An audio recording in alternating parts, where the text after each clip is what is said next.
Die woord van die Here is 'n wonderlike boek. Dit is iets wat vir ons werklik elke dag iets nuuts leer en ons moet ons lewe daarvolgens lei en die Bybel gee vir ons baie goed wat ons elke dag kan toepas. Dit is onmoontlik om deur hierdie lewe te gaan sonder dat jy op een of ander stadium deur iemand seergemaak te word, sonder dat jy op 'n stadium foute maak wat jy jouself nie kan vergewe nie. En ons almal beleef teleurstellings, ons almal word op 'n stadium onregverdig behandel en ons voel partykeer selfs verraai en partykeer voel ons dat God nie vir ons omgee nie. Die vraag is nie of ons seergemaak gaan word of nie, of ons teleurgesteld gaan word of nie, en of ons onregverdig behandel gaan word of nie. Die vraag is, wat doen ons daarmee? Gaan ons aan dit vashou en toelaat laat dit ons harte verhard en toelaat laat dit ons bitter maak, of gaan ons dit vir God gee en in vryheid leef? Efesiërs 4 vers 26 en 27 sê vir ons, wees toornig maar sondig nie, laat die son nie ondergaan oor julle tore nie en gee geen plek aan die duiwel nie. Met ander woorde, ons moenie kwaad bly nie, want as ons kwaad bly en ons bly teleurgesteld, word ons bitter en bitterheid is 'n anker wat die duiwel in ons lewe kan gooi waarmee hy ons kan beheer. Die vyand wil hê ons moet woede koester. Die vyand wil hê ons moet bitter wees, want hy weet dat hy dan 'n vashou op ons het. En dit gee hom 'n oop deur in ons lewens. God roep ons juis om anders te wees, om vergifnis te kies. Al is dit moeilik.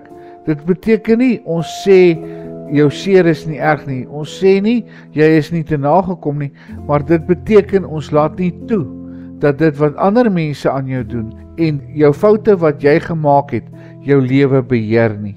Kolossense 3 vers 13 sê, verdra mekaar en vergewe mekaar. As een die ander iets teenstaan soos die Here julle vergewe het, so moet julle ook. Met ander woorde wat dit sê is, ons moet vergewe soos God ons vergewe. En God vergewe ons so dat hy nooit weer aan ons sondes dink nie. Vergifnis is nie 'n gevoel nie, dit is 'n besluit.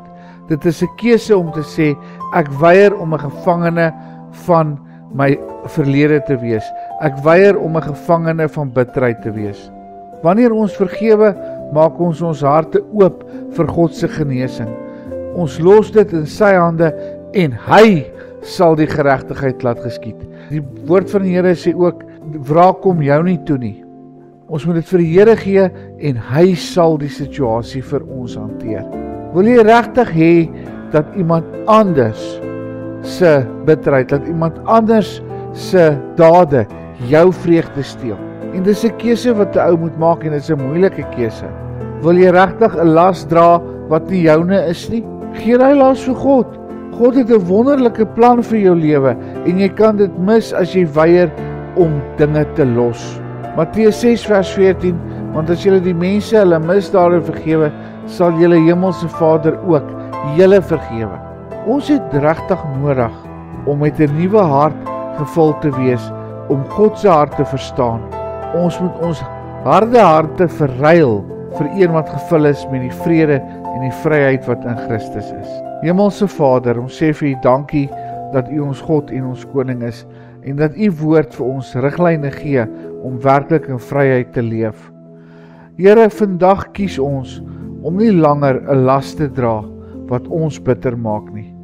Vader, en help ons om selfs al is dit moeilik te vergewe en op U te vertrou dat U regverdigheid in ons lewe sal laat geskied.